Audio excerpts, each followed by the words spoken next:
Election के अंदर जो बड़े फैक्टर्स का अगर हम जिक्र करें तो उसमें जो डिमांड्स रही हैं लोगों की, उसमें टॉप पर जो नंबर 1 डिमांड रही है वो प्रोविंशियल स्टेटस के हवाले से रही है। उसकी वजह ये है कि एनएफसी का जो मैंडेट है वो हासिल करने के लिए एक बहुत बड़ी डिबेट है जीबी के अंदर, और इसके अलावा मुख्तलिफ जो मंसूबे थे जिस पर मियाँ नवाज शरीफ साहब ने भी बात की।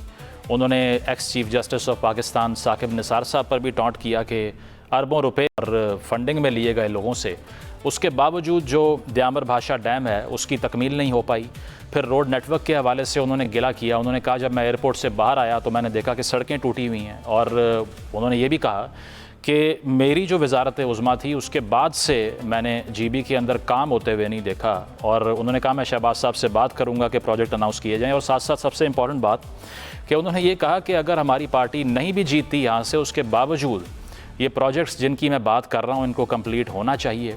तो इस पर जीबी के अवाम जो चीज़ फील करते हैं वो एक नेगलिजेंस भी रही है मेन स्ट्रीम पॉलिटिकल पार्टीज़ की, और यही टॉकिंग पॉइंट भी बनता है। तो पैनल की तरफ दोबारा चलते हैं। माजिद, आपकी तरफ आऊँगा। ये सूबे के हवाले से जो डिमांड है वो अपनी जगह, लेकिन गंदम का मसला हो या ज़मीन का इशू हो, इस पर प्रोटेस्ट भी वहाँ पर होते रहे हैं। तो ये मुख्तलिफ़ पार्टीज़ मुख्तलिफ़ औकात में माजी में ये वादा कर चुकी हैं जीबी के साथ।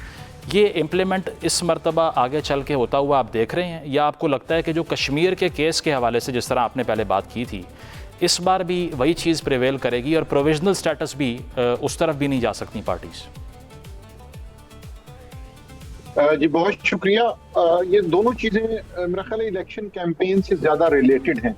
उसकी वजह ये कि वहाँ का जो इलेक्शन माहौल है या वहाँ की जो तकारीर हैं उनमें और जो 4 से 5 साल की गवर्नमेंट होती है उसमें खासा फर्क होता है। वो फर्क मैं आपको जरूर बताना चाहता हूँ। वो फर्क ये है कि जिस तरह पाकिस्तान में एक ट्रेडिशनल पॉलिटिक्स है, जिस तरह मौरूसी सियासत यहाँ मौजूद है, वहाँ पे इसी तरह धड़ेबंदियां होती हैं। मिसाल के तौर पर जिस तरह हमने देखा कि जी पंजाब के अंदर तहरीक इंसाफ के जितने भी लोग थे उनको एडजस्ट करने के लिए इस्तेहकाम पाकिस्तान पार्टी बनाई गई। इसी तरह गिलगित बल्तिस्तान के अंदर भी जो फॉरवर्ड ब्लॉक बना है उसमें भी जो उनके गवर्नर थे मकबून साहब से लेकर नीचे तक वो तमाम लोग जो है उनको आईपीपी में एडजस्ट किया गया। इसी तरह जिस तरह यहाँ पर मौरूसी सियासत है वहां पर भी मौरूसी सियासत है। जो वहाँ के गवर्नर है मेहदी शाह, उनका बेटा इलेक्शन लड़ रहा है।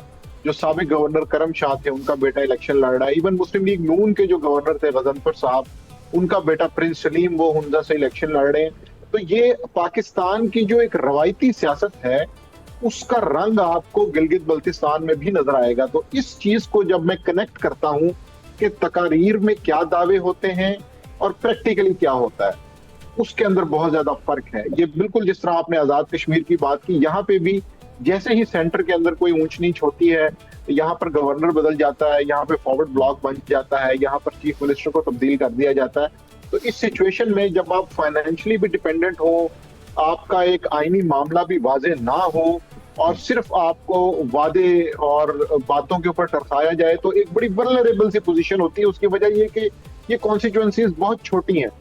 मैक्सिमम एक आध कॉन्स्टिट्यूएंसी में आप देखेंगे कि 10,000 वोट लेके तो कोई कैंडिडेट जीतेगा, वरना 8,000 7,000 के ऊपर यहाँ पर 20-21 लाख की कुल आबादी है। जी बिल्कुल। और इस वजह से ये जो पाकिस्तान में भी एक नाइंसाफी और जुल्म हुआ है कि पोस्ट इलेक्शन इंजीनियरिंग का जो परसेंटेज है वो बहुत बढ़ गया है पिछले 2 इलेक्शंस में।